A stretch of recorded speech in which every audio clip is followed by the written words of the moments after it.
This continued exactly to May 27, 1942. A German policeman and a Gestapo agent came to my apartment. I myself opened the door, and they asked, "Where's your father, Robert Schindler?" I says, "Well, my father is out doing labor, but he should be home in a half an hour or so." So this guy said, "Okay, we hang around, we wait for him." So my father came home about a half an hour later, and they said to him, "Okay, come with us," not taking anything, just the way he came from work.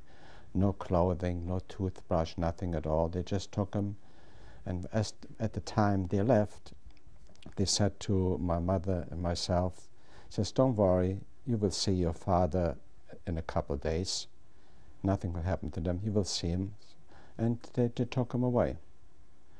Then, a couple of days later, we got notice that we had to report to a camp, not a camp, to a building where they deported us to Theresienstadt. In other words, it was a big, I think it was an old Jewish school in Hamburger Straße, where they had a couple hundred people assembled, and they took us on trains and sent us to Theresienstadt. Now, did you get prior notice to this so that you could take some stuff with you? We had less than a week, and they allowed us each one small suitcase and give us a weight limit what to take. So it was hardly anything. And when we had to go, they just, what they sealed the apartment, you know, put a lock on it or sealed, and nobody else would go in there. So all our belongings, whatever we owned, stayed in the apartment, except for the little bit we had allowed to take along. Do you remember leaving your apartment? Oh yes, I did. Who did you go with? Who was with you? Well, was my mother and my younger brother, the three of us. Now, how long after was this after your father had been taken away? Less than a week. Had you received any word from your father in between? Nothing whatsoever. We were put on the trains and arrived in Theresienstadt, and we were not even there a couple hours in Theresienstadt.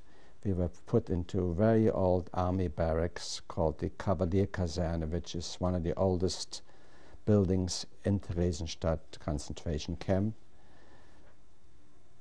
An SS officer came sitting on a horse, made everybody who former prisoners who are still, you know, who were in the camp, made them all disappear from the courtyard, and gave an order: "Don't look out of the window and don't listen to what I will have to say."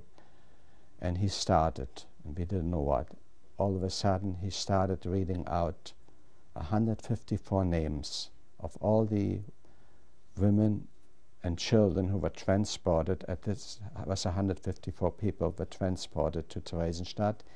He started reading off all the 154 names, including my father's naturally, and said, "These men have been executed on orders of Heinrich Himmler.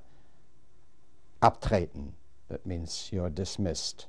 Now this came like a heartbreak to the 154 women and the children. Most of them fainted and fell down on the floor, because what this SS-man promised us, "You will see your father," wasn't so.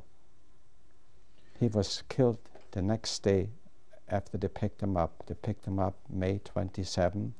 On May 28, 1942, they were executed in Sachsenhausen. There was 154 men from our transport, plus an additional 96 people that were picked up previously from our neighborhood in Berlin, and altogether they were all executed, and we don't know if they were ever buried, cremated, or whatever happened to them.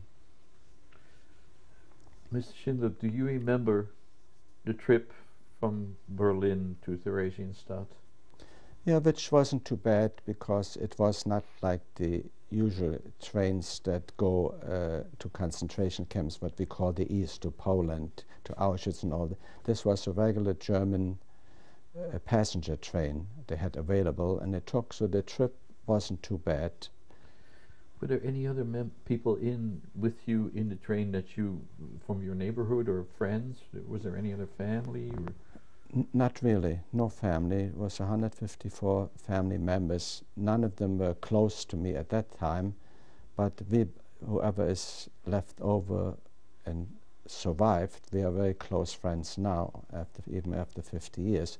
But on the train, we were all strangers. I would like to clarify the announcement that was made to you by the SS officer on the horse. Yeah. The announcement that he read, did that pertain to, who did that pertain to? Who were the people that he was addressing? Was it the train? The trainload of people that came on this transit to Theresienstadt. Including you? Including myself and the 153 other mothers and their children. The people on the train, let me understand this. Are you saying there were no men on No, this? all the men were picked up on May 27, and we were sent about June 6th. We arrived, I think, at Theresienstadt. There were no men because they picked them all up and got, executed them. It was all just women and children. So the men had been picked up a little earlier and were executed, and you and the wives and the children were sent to Theresienstadt.